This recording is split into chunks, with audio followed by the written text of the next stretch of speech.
We're here with Lions offensive coordinator Drew Petzing. Drew, all right, first preseason game under your belt. What was the in-game communication like between you and Dan Campbell? I thought it was great. Dan does a great job of kind of giving you a heads up on what the situation is, what's coming down the pipe, if he has any thoughts on where we're going as an offense. So it was really smooth for first game. Need that to continue. You know, we didn't end up in too many tough spots until really the end of the game from a situational standpoint, but it was great. It's a lot of fun.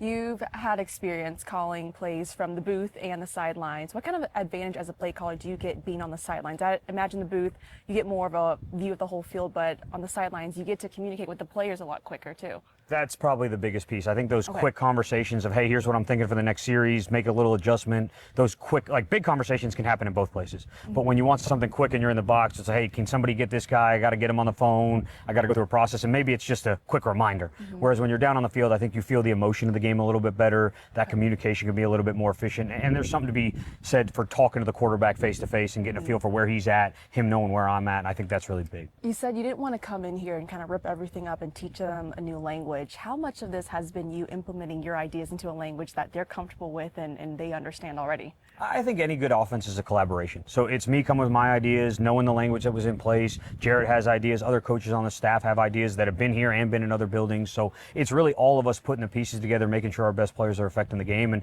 it's been a lot of fun. I've worked with a couple of these guys before and gotten to know them here these last couple of months. It's a really good group. How has it been working with Jared, and anything surprised you as well working so closely with him so far? He's amazing. He's extremely impressive. Blessed to have the opportunity to work with him. You know, I think probably the biggest thing that surprised me that I didn't see from a distance was just how intense he is and how much he puts into it. Like, he demands a ton from himself. He demands a ton from his teammates. You know, one of the things I've said, he never puts it down. Like, I'm getting a text or a call at random times of the day just about football. You know, it would be in the middle of summer. You know, hey, what about this on this play? Or have we thought about this? Do we want to do that? Is this how you want this done? And he never puts it down. He's really into it. As I said, he's extremely demanding. So he's exactly who you want in that position from a work ethic and ability standpoint. When you look at, all the talents that you have on this offense, the talent that can really stress defenses out, what excites you the most about working with this group this upcoming season? I think it's the versatility. You know, any good defense in this league, especially the really good ones, they're able to take something away.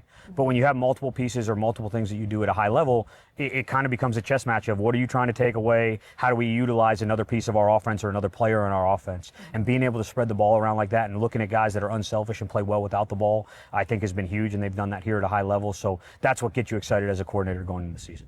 Let's talk about the offensive line. You guys have had to do some reshuffling. How do you maintain the identity you want while also finding the best 5 guys? I think the identity piece is about attitude and who you bring in. Dan does such a great job of setting that expectation, setting that culture. It's such a big part of this organization as a whole. So I think that is understood. Like, if you don't do these things from an identity standpoint, you're not playing a line, doesn't matter who you are. And then the other piece is real. It's trying to figure out who are the best 5, how do they all piece together, what's the communication, how does it fit, how does it complement what we want to do as an offense. I think that's a big part of training camp. And as you said, with the injuries and some of those changes, that's stuff we still got to work through.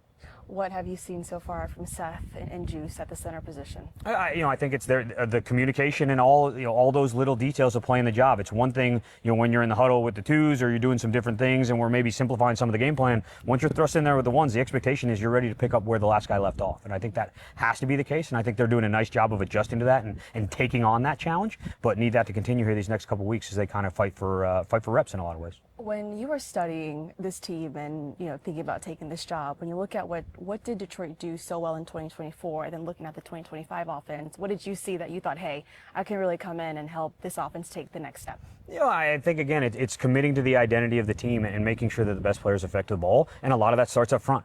And making sure that the right 5 guys are out there, that we're putting them in position to be successful, and they're playing with the attitude, that the confidence and the attitude that goes with being a physical football team. And I think we need to get back to that attitude and that edge, and I think that's been a big emphasis here throughout the offseason and training camp. That 2024 offense, obviously run by someone you're very close with, Ben Johnson. You were a groomsman in his wedding. You obviously have known each other from your Boston College days. What has it been like to kind of grow together, going from young coaches to now running offenses in the NFL? It's been really cool. I think that's something as a young coach, as a friend, you always talk about when you're going to, moving up the rank, getting your chance, getting in these type of positions. And, to see him have that opportunity, what was that, 2 years ago? And now to be, I've played against him a couple times, but we're going to play him twice a year. So obviously not wishing him the best. But it is. I was blessed to be around him and develop a close relationship with him. And to see both of us in this position has been really cool. I was going to ask, how do you balance out rooting for him? There's no rooting for him anymore. There's none. There's absolutely none. Just in terms of what are the conversations like between you two when it comes to talking football, and where are you guys similar when it comes to philosophy, and where do you guys differ? You feel like? That's a great question. My guess is our philosophies are very similar, and it's, hey, we build around our best players, so we try to make ourselves difficult to defend. And I think at this point, knowing that we do have a little bit of a in-division rivalry here, I think the conversations are probably less football than they've ever been, as no one is willing to give up any information to the other guy. So it's more focused on family stuff and stuff off the field and different things like that. All right, so just at this point in camp, what's telling you that these guys are really understanding and grasping what you're wanting them to do? What are some tells? Yeah, it's a great question. I think the big thing for us is showing up that finish, that effort, that physicality. Even in practice, like it's not something you can turn on Sunday afternoon. It needs to be built into everything you do. How you go through the walkthroughs, how you finish during practice when the ball's not coming your way. How do you show up on the perimeter in the run game? How do you finish blocks on the O-line and pass protection? I think that's probably the biggest thing that we need to see and continue to see here as we go through camp to make sure that we're taking the right steps. Lastly, what has it been like for you and your family getting adjusted to Detroit, and also just with the Lions and working here as well, and with Dan? Yeah, it's an unbelievable organization. Like I could stand here and talk about so many different people in so many different situations, but just the way that they've welcomed us into the organization, we've been welcomed into the community. It's a special place. We've loved living here for the short time we have, and could not be happier about the transition. Drew Petzing, thanks for the time. Good luck. Yeah, appreciate it.